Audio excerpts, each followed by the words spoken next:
दोस्तों नमस्कार। स्वागत है आपका परीक्षा खबरी में। और आज है 21 अगस्त 2020।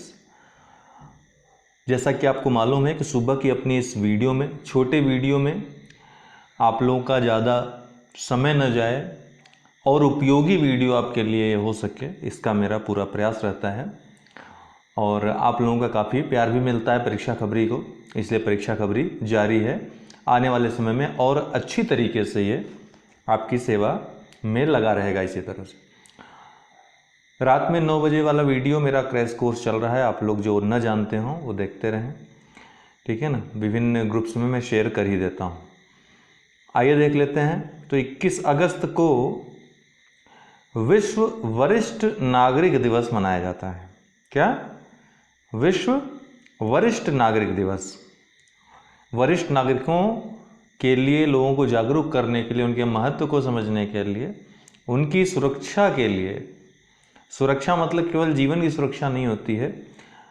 अगर भोजन न मिले, रहने को न मिले, साथ न मिले, तो वो भी एक वरिष्ठ नागरिक के लिए सुरक्षा की बात होती है।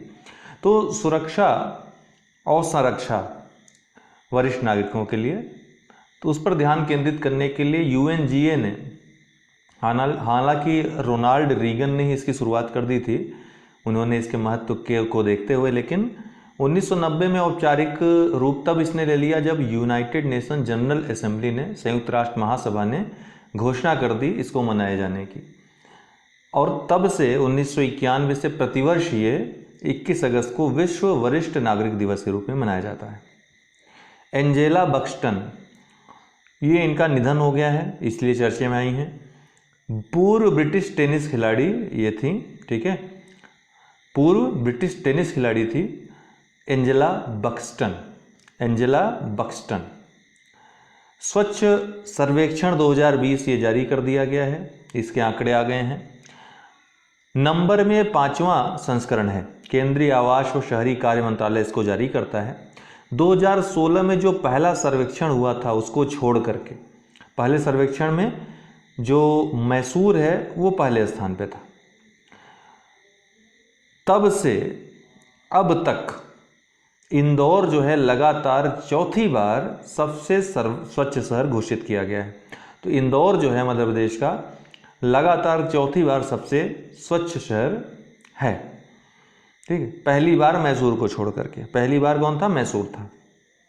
दूसरे स्थान पे इस बार सूरत है, तीसरे स्थान पे नवी मुंबई है, सबसे अंतिम पायदान पे बिहार की राजधानी पटना है, सबसे अंतिम पायदान पर है। ये जो सर्वेक्षण हुआ है इसमें 4242, याद रखेगा, 4242 याद रहेगा, और शहरों 62 छावनी बोर्डों का और 92 गंगा के समीप के जो कस्बे हैं उनका यह सर्वेक्षण, एक बहुत बृहत सर्वेक्षण, विश्व का सबसे बड़ा यह स्वच्छ सर्वेक्षण था। तो इंदौर लगातार चौथी बार सबसे स्वच्छ शहर रहा, ये ध्यान रखना है आपको। और कुछ बातें हैं, जैसे गंगा किनारे के शहरों में, जो गंगा किनारे के जो शहर हैं उनमें वाराणसी पहले स्थान पे। छावनी बोर्डों में अगर बात करें तो जालंधर जो है वो छावनी बोर्डों में सबसे प्रथम स्थान पे रहा, जालंधर छावनी। पटना इस सर्वेक्षण में सबसे निचले पायदान रहा शहरों के सर्वेक्षण में। उत्तर प्रदेश का याद रखिएगा, लखनऊ टॉप पे रहा। टॉप 20 में उत्तर प्रदेश के 4 शहर रहे, जिसमें लखनऊ टॉप पे, और पूरी रैंकिंग में 12वें स्थान पे। उत्तर प्रदेश का दूसरा जो टॉप जिला रहा आगरा, तीसरा गाजियाबाद, चौथा प्रयागराज। इन सब का क्रम 12, 16, 19, 20 इस रैंकिंग में रहा।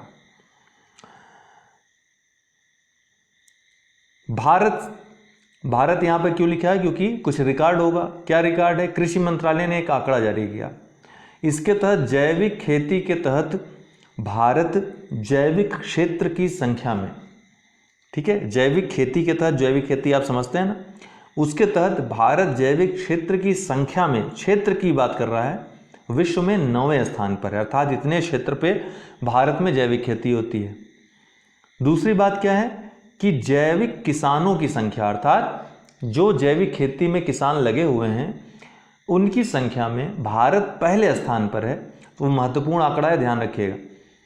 और ये तो आपको पता ही है कि सिक्किम पूर्णतः जैविक राज्य जैविक खेती अपनाने वाला भारत का प्रथम राज्य है। उत्तराखंड और अन्य राज्यों में भी इस तरह की प्रक्रियाएं चल रही हो, झारखंड वगैरह में भी, कि इस लक्ष्य यही रखा गया है। अन्य राज्यों में भी धीरे धीरे प्रसारित ये चीज़ हो रही है। तो जैविक खेती से संबंधित ये तथ्य रहे।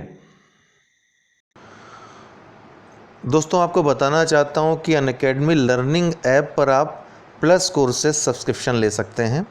चाहे आप यूपी पीएससी की तैयारी की किसी भी एग्ज़ाम की तैयारी कर रहे हो, खंड शिक्षा अधिकारी, आरओ, यूपी पीसीएस या यूपी SSSC में लेखपाल या फिर अन्य जो वैकेंसीज़ आती हैं ग्रुप सी की, सब इंस्पेक्टर यूपीएसआई की तैयारी, मतलब कोई भी तैयारी आप उत्तर प्रदेश की कर रहे हैं या फिर यूपीएससी करना चाहते हैं, बीपीएससी करना चाहते हैं, एमपीपीएससी करना चाहते हैं, राजस्थान भी, मतलब कुछ भी आप यहाँ पे एनडीए करना चाहते हैं, जो भी आप A to Z कोर्स करना चाहते हो, सब्सक्रिप्शन यहाँ पर ले सकते हो। यहाँ पर सब्सक्रिप्शन का आपको दिया रहेगा प्लस सब्सक्रिप्शन, जैसे यूपी पीएससी यूपी SSSC का सब्सक्रिप्शन लेना हुआ तो वहाँ पर जितना भी है आपको सब्सक्रिप्शन चार्जेस हैं वहाँ पर लिखे मिल जाएंगे। कंटिन्यू करने पे आपको यहाँ पर रेफरल कोड डालने के लिए आएगा और रेफरल कोड में आपको UD10 यूज़ करना है। आप 1 साल या 2 साल या जितनी मंथ की आप लेना चाहते हो ले सकते हो, सब्सक्रिप्शन आपके ऊपर है। उतने समय के लिए वो मतलब वो जैसे आप UP PSC UP SSSC subscription ले रहे हैं तो ये आपकी सीट रिज़र्व हो जाती है। कोई भी क्लास, लाइव क्लास आई हुई या फिर आने वाली, वो आप ले सकते हैं। सबसे बढ़िया फ़ायदा यहाँ होता है कि एक टाइम लिमिट में, एक टाइम पीरियड में, निश्चित टाइम पीरियड में कोई सब्जेक्ट समाप्त होता है और आप कोई भी सब्जेक्ट पढ़ सकते हैं, ऑप्शनल हो या फिर जीएस के सब्जेक्ट हो, प्री मेंस सब कर सकते हैं। Quiz, test, doubt clearing session आप ले सकते हो किसी भी समय, ठीक है ना। तो ये आप चाहें तो ले सकते हैं। UD10 ये रेफरल कोड यूज़ करना मत भूलिएगा, क्योंकि तब आपको 10% डिस्काउंट मिल जाएगा, छूट मिल जाएगी आपको जो मूल्य रहेगा उसमें भी। और 1 वर्ष 2 वर्ष के आप सब्सक्रिप्शन चार्जेस अगर देखें तो 2 वर्ष का सब्सक्रिप्शन चार्ज लेना आपके लिए बहुत ही सही पड़ रहा है, सस्ता पड़ रहा है। तो आप जब भी लीजिए 2 वर्ष का लीजिए, मेरा ये सजेशन आपके लिए रहेगा। तो जो लोग ले चुके हैं ऑलरेडी वो हमको 9453775039 पे संपर्क कर लें, ठीक है। हम आपको इसके बारे में कोई भी अगर डाउट होता है तो हम आपको बताएंगे। बाकी अगर कोई आपके डाउट्स हों तो आप हमको बता सकते हैं। फ़िलहाल आज के लिए बहुत बहुत शुक्रिया, बहुत बहुत धन्यवाद।